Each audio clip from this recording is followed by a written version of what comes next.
ఇండస్ట్రీకి పైరసీ బొమ్మ చూపించిన ఐబొమ్మ రవి కస్టడీ ఇవాల్టితో ముగుస్తోంది. సీనియర్ అధికారులు రంగంలోకి దిగారు. స్వయంగా సిపి ప్రశ్నించారు. ఎథికల్ హ్యాకర్స్ ను దింపారు. అయినా కూడా చాలా ప్రశ్నలకు తెలీదు, గుర్తులేదు, మర్చిపోయా ఇలాంటి సమాధానాలే వచ్చాయి రవి నోటి వెంట. ఫైనల్ డే ఎంక్వైరీకి పోలీసులు ఎలాంటి ఫినిషింగ్ టచ్ ఇవ్వబోతున్నారు? ఐబొమ్మ రవితో 5వ రోజు అన్ని నిజాలు కక్కిస్తారా? మరోసారి అతని కస్టడీ కోరబోతున్నారా?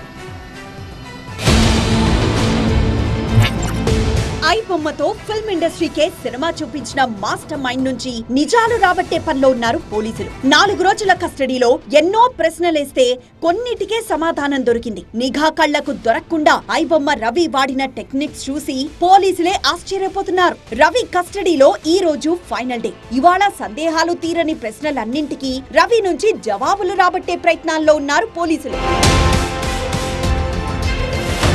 ఫస్ట్ డే రవిని 5 గంటలు విచారించారు. బ్యాంక్ లావాదేవీలపై ఆరా తీశారు.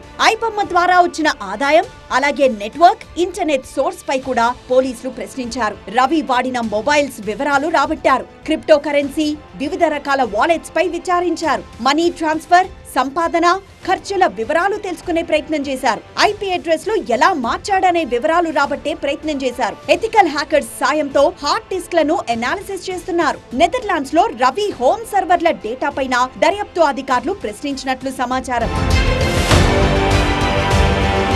విచారణలో 2వ రోజు రవి లగ్జరీ లైఫ్ స్టైల్ పై ఆరా తీశారు పోలీసులు. 20 రోజులకో దేశం తిరుగుతున్నట్లు రవి చెప్పాడు. 40 సార్లు ఫారెన్ ట్రిప్స్ కి వెళ్లానని, ప్రతి చోట లగ్జరీ హోటల్స్ లో స్టే చేశానని అంగీకరించాడు. డబ్బు కోసమే బెట్టింగ్ యాప్స్ ప్రమోషన్ చేసినట్లు ఒప్పుకున్నాడు ఐబొమ్మ రవి. కొన్నేళ్ల క్రితం 1xBet, 1x నిర్వాహకులు తనను సంప్రదించారని చెప్పాడు. సినిమా వీడియో మధ్యలో బెట్టింగ్ బగ్స్ ప్రమోట్ చేయాలని కోరారని ఎంక్వైరీలో బయటపెట్టాడు. కస్టడీలో 3వ రోజు ఏజెంట్లు, గేమింగ్ యాప్ల నిర్వాహకులతో ఐబొమ్మ రవికున్న సంబంధాలపై అధికారులు ఆరా తీశారు. దేశ విదేశాల్లో ఉన్న లింకులు, ఆస్తులపైన ప్రశ్నించారు. ఎవరెవరు సహకరిస్తున్నారు, ఈ వ్యవహారంలో రవి వెనక ఎంతమంది ఉన్నారనే విషయాలపై ప్రశ్నించారని సమాచారం. స్నేహితుడు నిఖిల్, చెల్లెలితో రవి అనుమానాస్పద లావాదేవీలపై ఆరా తీశారు. కొత్త సినిమాల పైరసీ, ఐబొమ్మ సహా మిర్రర్ సైట్లలోకి అప్లోడ్ పై సమాచారం రాబట్టే ప్రయత్నం చేశారు. 3వ రోజు విచారణలో సిపి సజ్జనార్ స్వయంగా రవిపై ప్రశ్నలు కురిపించారు.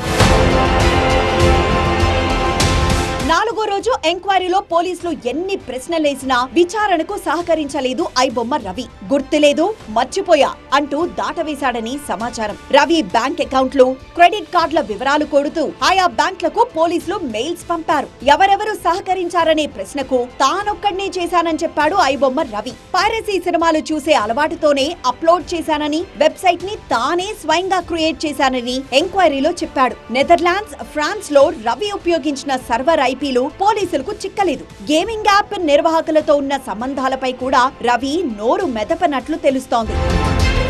పైరసీ కేసులో 5గురి అరెస్ట్ తో రవి అలర్ట్ అయ్యాడు. 5గురు అరెస్ట్ అయిన రోజు నెదర్లాండ్స్ కు వెళ్లాడు. హార్డ్ డిస్క్లలో సినిమాలు మినహా మిగతా డేటా అంతా డిలీట్ చేశాడు. బ్యాంక్ ఖాతాల్లోని డబ్బు వేరే అకౌంట్లకు మళ్లించాడు. సర్వర్, వెబ్సైట్ వివరాలు మాయం చేశాడు. అరెస్ట్ ను ముందే పసిగట్టానని 4వ రోజు విచారణలో ఐబొమ్మ రవి చెప్పినట్లు సమాచారం. 8 మంది ఎథికల్ హ్యాకర్లను రంగంలోకి దించిన పోలీసులు అరెస్ట్ కి ముందు రవి డిలీట్ చేసిన 2 సర్వర్ల ఐపీ వివరాలు రాబట్టే ప్రయత్నంలో ఉన్నారు.